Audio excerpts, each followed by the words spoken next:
Inshuti z'ibiganiro n'amasomo byacu mu mateka y'u Rwanda rero, nk'uko mubireba iyi raporo ituri imbere ni raporo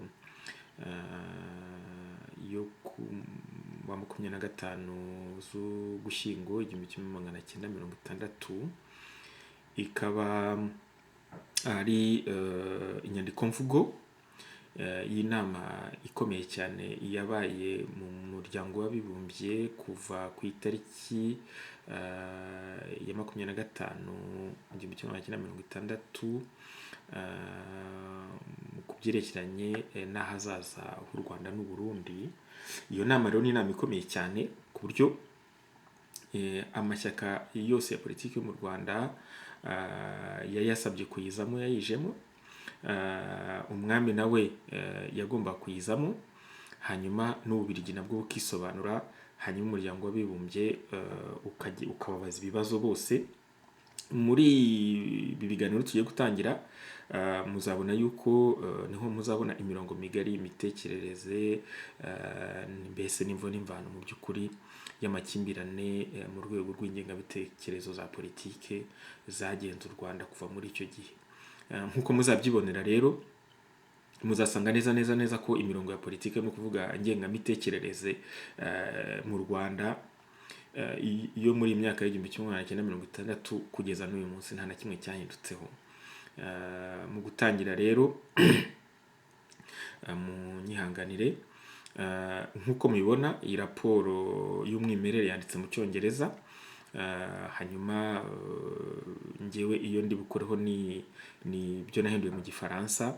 Nk'uko bisanzwe rero raporo y'umwimerere muzayisanga kuri blog yanjye, hanyuma yaba iri mu Gifaransa cyangwa se mu Cyongereza cyangwa se nk'iyi y'umuryango w'abibumbye.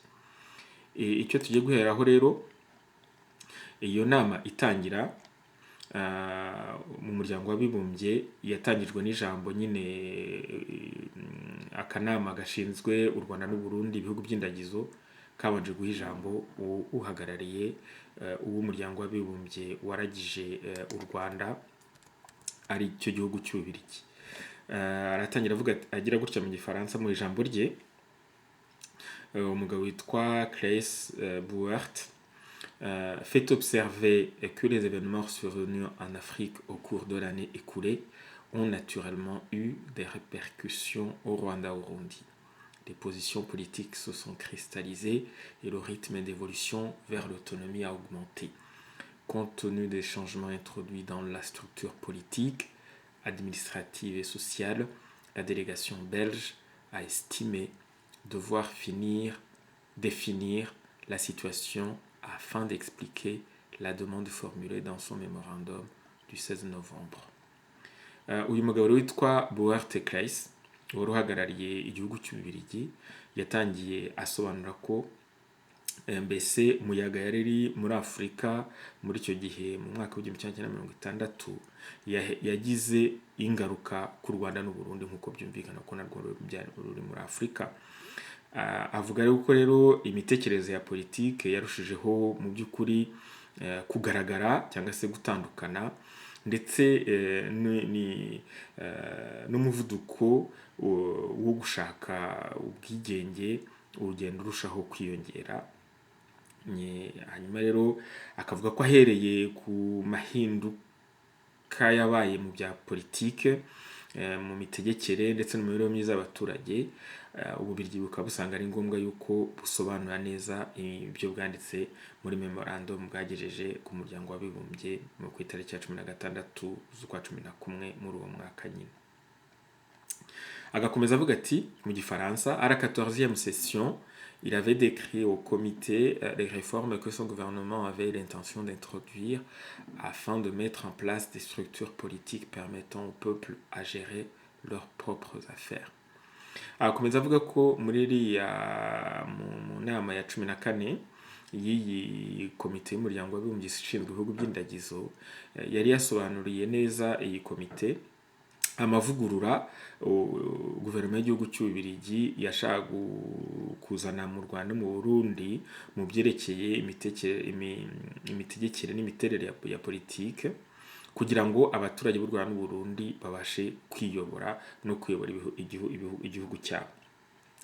La Belgique s'est engagée à conduire le peuple du Rwanda au Burundi vers l'indépendance conformément aux termes de l'article 76 de la charte.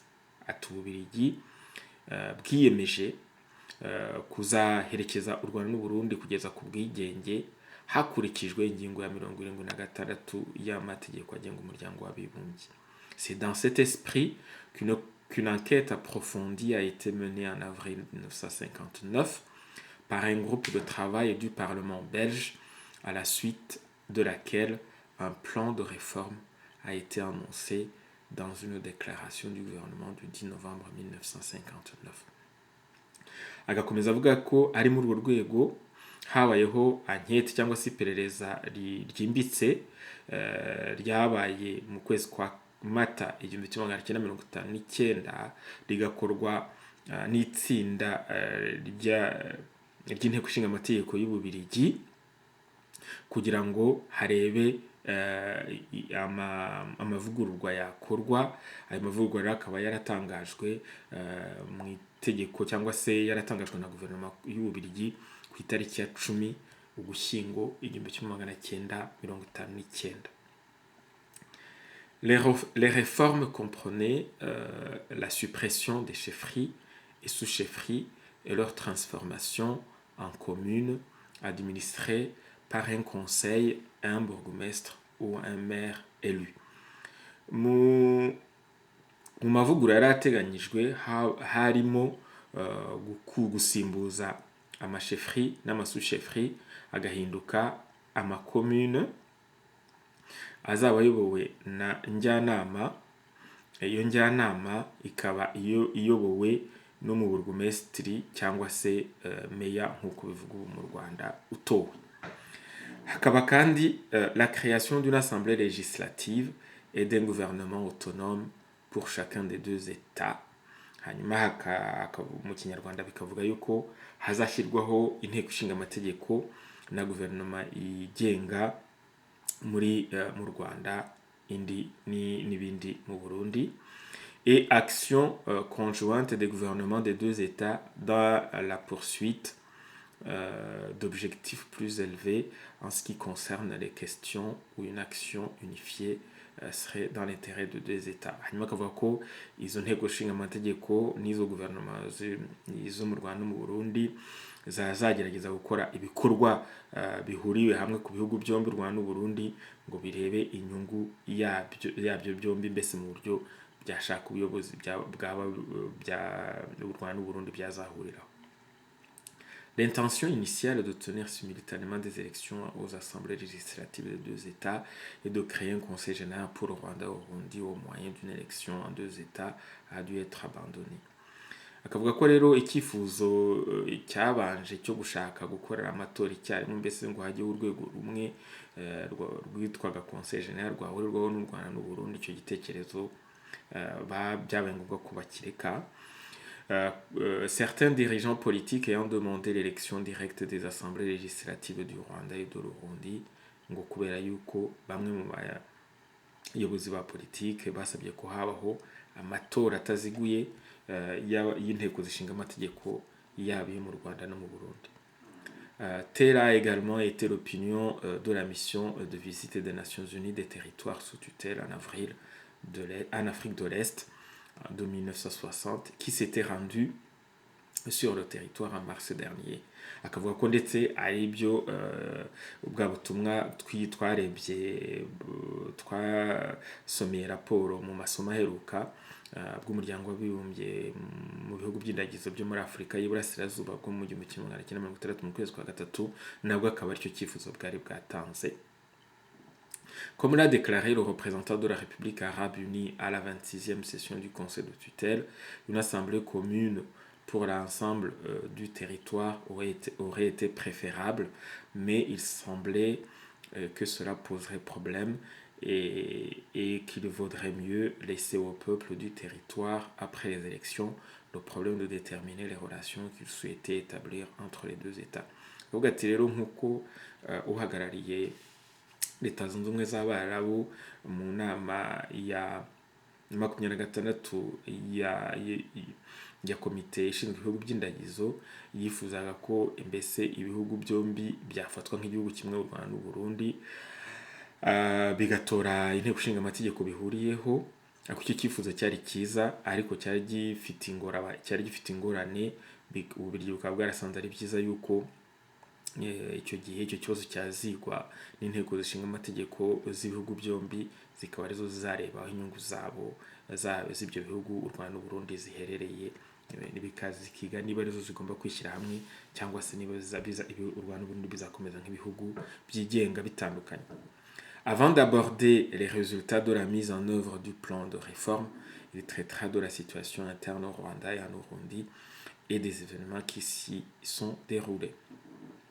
Mbere yo kuvuga rero ngo ku byavuye muri uwo mugambi w'amavugurura, arabanza agaragaze uko ibintu bimeze mu Rwanda, uko ibintu bimeze mu Burundi, ndetse na za muyaga zagaragaye mu Rwanda no mu Burundi. Au début de novembre 1959, une véritable guerre civile avait éclaté au Rwanda, ayant le double caractère d'une lutte entre partis rivaux et d'une révolution sociale. Mu ntangiriro z'Ugushyingo 1959, intambara igaragara hagati y'Abanyarwanda yarabaye. Iyo ntambara ikaba yari ifite ibisobanuro bibiri. Ni ukuvuga ngo intambara hagati y'amashyaka ashyamiranye ndetse na revolution sociale, ni ukuvuga amahindura mu mibereho myiza y'abaturage. La mission de visite de 1960, envoyée conformément à la résolution 1419 de l'Assemblée générale sur les causes des troubles, a produit un rapport admirable qui a été très apprécié par l'autorité administrante. Agakomeza avuga yuko raporo yakozwe n'ubutumwa bw'umuryango w'abibumbye hakurikije kiriya cyemezo cy'umuryango w'abibumbye 1419, ko yakoze raporo y'igitangaza kandi uburyo bukaba buyemera ku cyateye izo mvururu zo mu Ugushyingo 1959. Agakomeza avuga ati: Depuis 1952, l'autorité administrante s'est efforcée de démocratiser les institutions traditionnelles du territoire. Ati kuva mu mwaka w'igihumbi kimwe magana cyenda mirongo itanu na kabiri, ubutegetsi bw'Ababiligi bwashyize ingufu mu kuzana demokarasi mu nzego z'imiyoborere zari zisanzwe mu Rwanda, nuvuga inzego za cyami zo mu Rwanda no mu Burundi.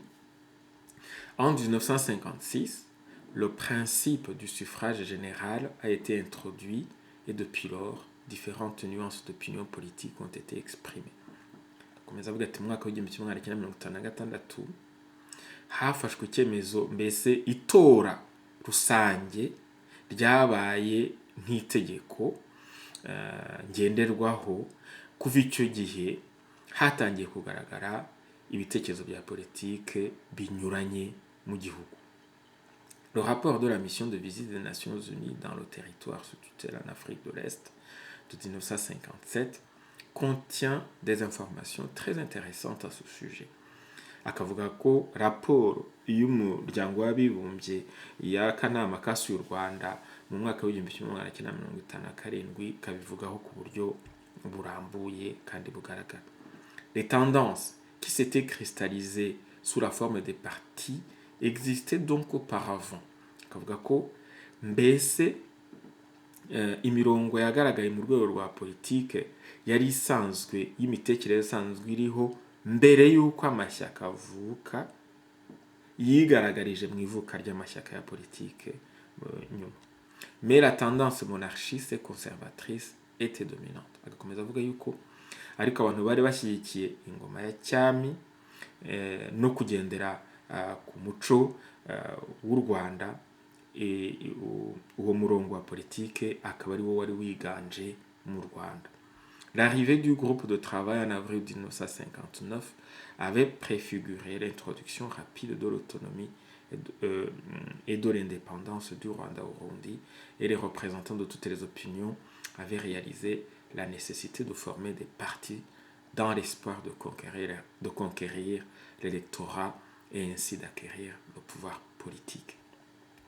Rya tsinda rero itsinda ry'inteko ishinga amategeko ry'Ububiligi ryaje mu Rwanda no mu Burundi muri Mata 1959 ryari ryagaragaje ko hagomba ku buryo bwihuse kugira ngo u Rwanda n'u Burundi bizagere ku bwigenge bucagase, hanyuma hakaza ku buryo bwigenge bugaragara bw'u Rwanda n'u Burundi. Hanyuma rero ubwo abari bahagarariye abandi mu ibitekerezo bya politiki babonye ko ari ngombwa ko bagomba gushyiraho amashyaka ya politiki kugira ngo bazabashe guharanira ubutegetsi. En septembre 1959, le Rwanda était en révolte. Mu kwezi kwa cyenda 1959 u Rwanda rwari mu kaduruvayo cyangwa se mu makimbirane. Il ne décrira pas en détail les événements qui se sont produits, qui sont relatés dans le rapport de la mission de visite et les comptes rendus du conseil de tutelle. Umugabo w'umubiri akomeza avuga ko atari bujye mu buryo bwimbitse muri iyo muyaga yo muri ukwezi kwa 1959 kuko byavuzwe neza muri raporo y'akanama k'umuryango w'abibumbye, kandi bikaba binagaragara mu nyandiko mvugo zose z'akanama gashinzwe ibihugu by'indagizo mu muryango w'abibumbye. Akomeza avuga ko le mois d'octobre 1959 a été marqué par de nombreux actes de violence et d'intimidation contre les partisans des mouvements Hutus et des Tutsis qui sympathisaient avec leurs aspirations. Avuga ati kwezi kukwakira 1959 kwaranzwe n'ibikorwa by'urugomo n'iterabwoba kuba barwanashyaka bari bashyigikiye amashyaka y'abahutu ndetse n'iterabwoba ku batutsi nabo bari bashyigikiye ayo mashyaka y'abahutu. Après une montée dans le nord-est du Rwanda qui a conduit à l'expulsion de la minorité Tutsi qui y vivait, un certain nombre de dirigeants Hutus du centre et du sud du pays ont été assassinés dans une série de crimes manifestement prémédités et bien préparés à l'avance. Rakomeza avuga ko nyuma y'itutumba rya makimbirane ryabereye mu majyaruguru y'Iburasirazuba bw'u Rwanda rigatuma abatutsi bari bahatuye birukanwa, bamwe mu bayobozi b'abahutu bo mu gihugu hagati no mu majyepfo barishwe. Mu bwicanyi bukurikiranye bikaba byaragaragara ko ubwo bwicanyi bwabaga bwateguwe bwagambiriwe kandi bwateguwe neza mbere. Après la stupéfaction initiale, il était devenu évident que dans la plus grande partie du pays, la masse de la population était activement hostile à la majorité des autorités Tutsi. Nyuma yo gucika igikuba, byaragaragaye neza ko mu gihugu hose rubanda rw'abahutu rutari rugishyigikiye abategetsi babo b'abatutsi. Les structures sociales et politiques traditionnelles ont été bouleversées ou balayées. Inzego zose z'ubutegetsi n'imibereho z'abaturage za cyami zarashegeshwe cyane cyangwa se zivaho burundu. Il fallait abandonner l'image idéale d'une société sans division de race, de classe ou d'idéologie et les anciens conseils créés à une époque où il n'y avait pas de parti politique étaient devenus des anachronismes. aravuga ati icyo gihe rero twagombaga kureka ya sura nziza cyane ihebuje y'igihugu kitagira amacakubiri ashingiye ku moko, amacakubiri ashingiye ku bakire n'abakene, cyangwa se amacakubiri ashingiye ku ngengabitekerezo. Ati rero iza njyanama zose zari zarashyizweho mu gihe nta mashyaka ya politiki yari ariho, zari zashaje, zari zataye umurongo, zari zitagihuye n'igihe. De plus, un certain nombre de leurs dirigeants ont fui et leurs mandats ont expiré. Ati byongeyeho kandi bamwe mu bayoboraga igihugu bari bahunze, abandi imanda zabo zari zarangiye. L'autorité administrante, ainsi confrontée à une révolution populaire contre l'ancien régime, s'est efforcée de rétablir l'ordre et la paix en créant de nouvelles institutions conformément aux souhaits de la masse populaire. Ati ubutegetsi rero bw'Ababiligi bumaze kubona yuko habayeho revolution ya rubanda ihirika ubutegetsi bwa cyami, ishaka kuvana ubutegetsi bwa cyami, bwagerageje kugarura umutekano n'amahoro, bushyiraho izindi nzego nshyashya zishingiye ku bushake bwa rubanda nyamwinshi. Il a manifestement été impossible de nourrir l'illusion que ce qui s'était passé au Rwanda était sans importance et que le seul problème était de rétablir l'administration coutumière comme l'ont demandé les partisans du Mwami en novembre 59. Ati ku Bubiligi rero byaragaragaraga neza ko bitari bigishoboka gukomeza kwibeshya ko ibyabaye mu Rwanda nta gaciro byagombaga guhabwa cyangwa se ntacyo byari bimaze, ko ikibazo cyari gihari gusa ko hari gufasha umwami n'ingoma ya cyami guhama ku butegetsi nk'uko abari bashyigikiye amashyaka cyangwa se abari bashyigikiye umwami babisabaga igihugu cy'Ububiligi mu Gushyingo 1959. La population réclame des élections immédiates, mais il faut du temps pour les organiser et le calme doit être rétabli. Ati abaturage basabaga amatora ako kanya yihuse, ariko byasabaga igihe kugira ngo ayo matora ategurwe, kandi imbere ya byose akabanza kuba umutekano ugasaba kubanza kugaruka. La première étape a été d'élargir les conseils de sous-chefs afin d'assurer une représentation adéquate des différents groupes raciaux et sociaux. Ati cyambere cyakozwe byabaye kwagura za njyanama za masushefri kugira ngo hiyongeremo zibashe mbese kuba zirimo amoko yose ndetse n'ibice by'imibereho myiza y'abaturage bigize igihugu. Les conseils élargis avaient été chargés de découvrir et de dénoncer les fauteurs de troubles et de régler les différends ou, s'ils n'étaient pas en mesure de le faire, de faire des propositions aux autorités compétentes. Ati izo njyanama rero zongewemo abatari bazisanzwemo kugira ngo zise na rubanda n'abo zihagarariye, zasabwe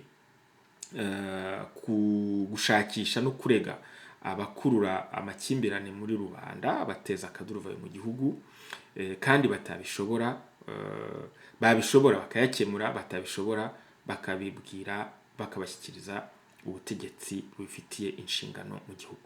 Cette disposition n'a pas été uniformément efficace, mais des résultats considérables ont été obtenus pour réintégrer ceux qui ont été expulsés ou qui avaient fui. Ati ntabwo izo njyanama zabashije kubikora ku buryo bumwe mu gihugu hose cyangwa ngo bitanga imbuto zimwe mu gihugu hose, atari ko habayeho imbuto zigaragara ko mu gusubiza abantu bari barahunze mu byabo cyangwa se mu gusubiza impunzi z'abatutsi mu byabo zari zahunze. Des arrestations d'incendiaires, des personnes répandant de fausses rumeurs, de chefs de gang ont été faites. Ati habayeho gufata no gufunga abarutwitsi, gufata no gufunga abantu bakwizaga ibihuha mu gihugu, ndetse n'abari bayoboye imitwe y'abantu yagendaga iteza imvururu mu gihugu. Dans certains milieux, l'administration avait été accusée de partialité, mais ces accusations n'étaient pas fondées. Abantu bamwe bagiye barega igihugu cy'Ububiligi kuba cyaragiye kibogamira ku ruhande uru n'uru, ariko akomeza avuga ko ibyo birego nta shingiro bifite. Les autorités ont reconnu qu'ils n'avaient pas été en mesure de punir tous les délinquants compte tenu de l'ampleur des troubles, mais tous les Hutus reconnus coupables avaient été sévèrement punis. Seuls 2 terroristes qui ont assassiné des dirigeants Hutus en novembre 1959 ont été condamnés à mort et les peines n'ont pas été exécutées. Agakomeza avuga ati igihugu cy'Ububiligi cyemera ko kitabashije guhana abantu bose bagize icyo bakora mu mvururu zo mu 1959, cyane cyane kubera umubare mwinshi w'abakoze ibyaha. Ariko akavuga ko abahutu bose bagaragaweho gukora ibyaha barahanwe kandi bahanwa ku buryo bw'intangarugero. Akavuga ko abaterabwoba babiri bishe abayobozi b'abahutu aribo bonyine muri mu gushyingo 1959 aribo baciye urubanza rwo gupfa, ko kandi nabo ibyo bihano byo kwicwa bitigeze bishyirwa mu bikorwa. La deuxième mesure prise par l'autorité administrante à des fins de pacification, de réconciliation, a été la création du Conseil spécial provisoire. Ikindi cyemezo cya kabiri cyafashwe n'ubutegetsi bw'Ababiligi bwashinzwe kuyoborwa n'u Burundi, haba mu buryo bwo kugarura amahoro n'ubwiyunge mu gihugu cy'u Rwanda, habaye gushinga inama idasanzwe y'u Rwanda. L'événement marquant de la période a été l'apparition de partis représentant les diverses tendances manifestées par les différentes classes et groupes ethniques. Avuga ko ikintu cya mbere byabaye ko muri iyo conseil spécial provisoire habamo amashyaka ahagarariye ubwoko n'ibice bitandukanye by'igihugu. Le défunt Conseil supérieur du pays, fondé comme il avait été sur la tradition d'une monarchie absolue et sur l'hypothèse d'une société sans parti, n'a pas été à mesure de concilier ces tendances. Avuga ati inama nkuru y'igihugu yari yapfuye mu by'ukuri, yari yashyizweho mu gihe mu Rwanda hari ingoma ya cyami intavuguruzwa, ntabwo yari gishoboye kuba yari gihuye n'igihe aho ibitekerezo mu rwego rwa politiki byari bimaze gutandukana. Il a donc fallu prendre des mesures provisoires pour combler le vide laissé par l'effondrement de l'administration indigène, jusqu'à ce qu'elle puisse être remplacée par des organes élus au suffrage universel et pour offrir un lieu de rencontre aux différentes tendances d'opinion en vue d'encourager la compréhension mutuelle et la réconciliation.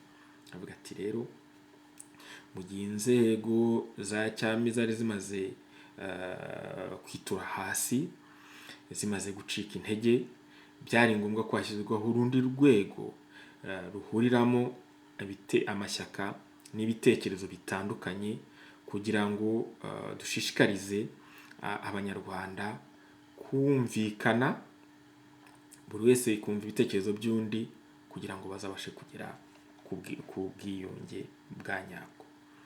Les négociations concernant la création du Conseil spécial provisoire ont commencé vers la fin de novembre 1959 et ont été longues et laborieuses.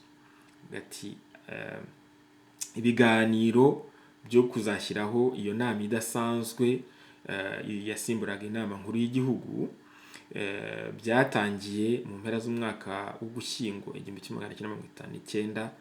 Ibyo biganiro biba birebire cyane kandi byari bigoye kubikora. Le 6 janvier 1960, les projets d'ordonnance du résident général instituant le conseil et nommant ses membres avaient été transmis au Mwami. Les ordonnances avaient été signées par le résident général le 6 février 1960. Aravuga ati mu kwezi ku itariki ya 6 Mutarama 1960 imishinga y'amategeko ya resident rusange ya resident general ashyiraho iyo nama idasanzwe igashyiraho n'abayigize yohererwa umushinga wohererejwe umwami w'u Rwanda, hanyuma ayo mategeko asinywa na resident general ku itariki ya 6 Gashyantare 1960. Iki akaba ari igice cya mbere cy'ijambo ryavuzwe n'uhagarariye igihugu cy'Ububiligi muri imbere y'umuryango w'abibumbye mu kanama gashinzwe ibihugu by'indagizo kuri agenda yayo ya 45 yagombaga kwiga akazoza cyangwa se hazaza h'u Rwanda. Iyi nama ikaba aramaze icyumweru, akaba ari agace ka mbere k'ijambo. Rero agace karakurikiraho mu isomo rikurikira. Murakoze.